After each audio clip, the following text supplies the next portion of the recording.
Welcome back to our channel. Today, we delve into the fascinating world of the psychology of persuasion. So, let's get started and uncover the secrets behind how you can effectively persuade others.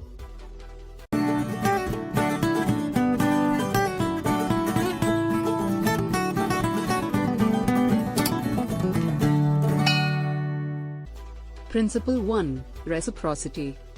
Reciprocity is one of the most powerful tools of persuasion.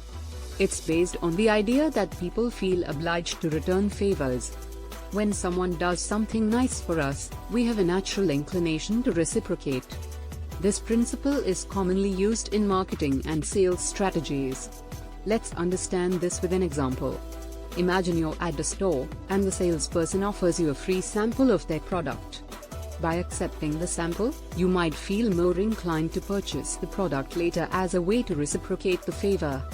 By using reciprocity in this way, businesses aim to establish a positive connection with potential customers and increase the likelihood of future sales.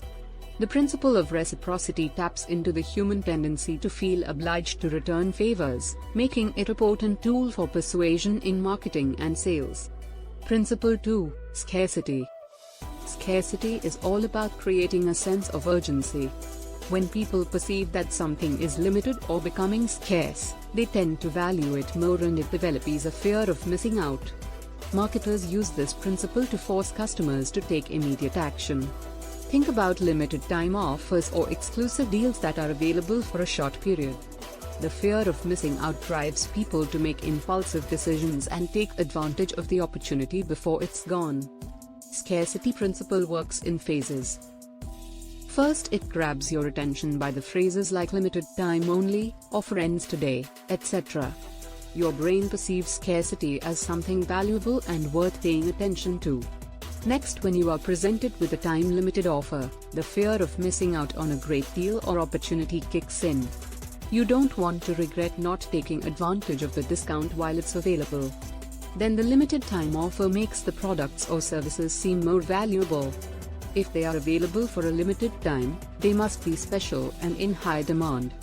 Then in next phase, it accelerates our decision making. Scarcity pushes you to make a quick decision.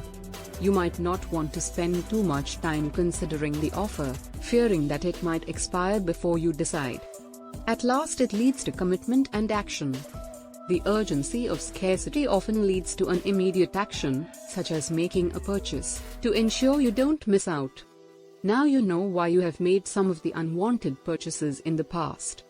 In the comment section, comment some of your unwanted purchases you did in fear of missing out. Principle 3. Authority.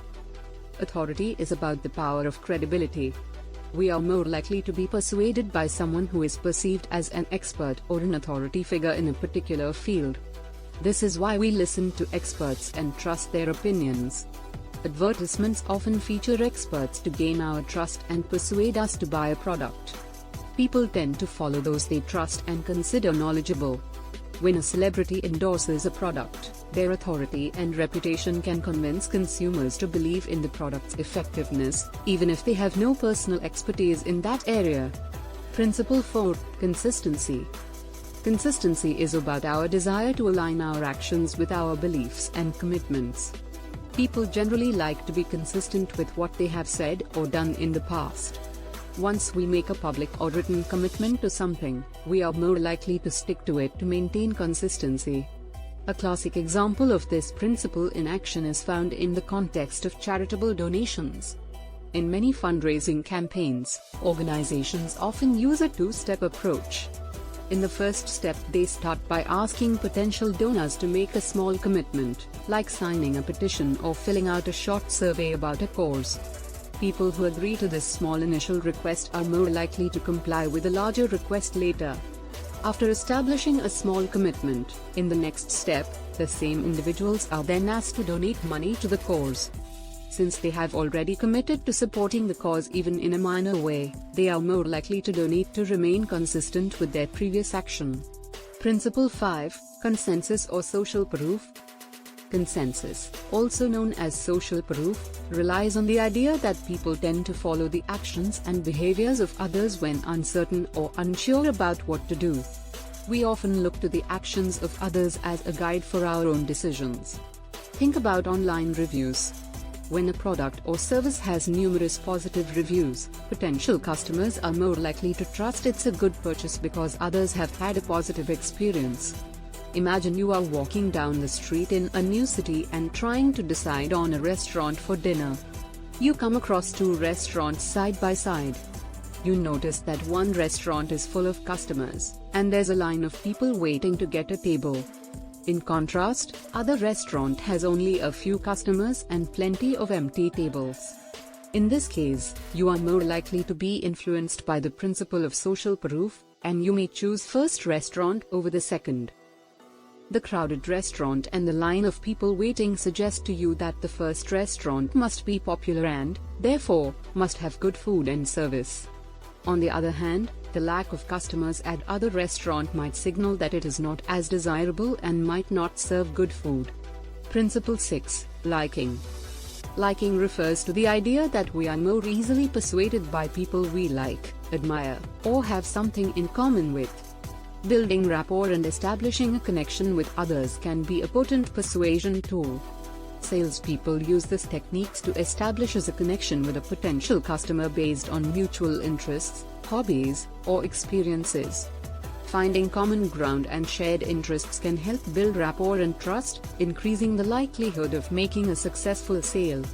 By finding common ground and demonstrating a genuine passion for the shared interest, salespeople create a positive and personalized buying experience, increasing the likelihood of closing the deal and building long-lasting customer relationships.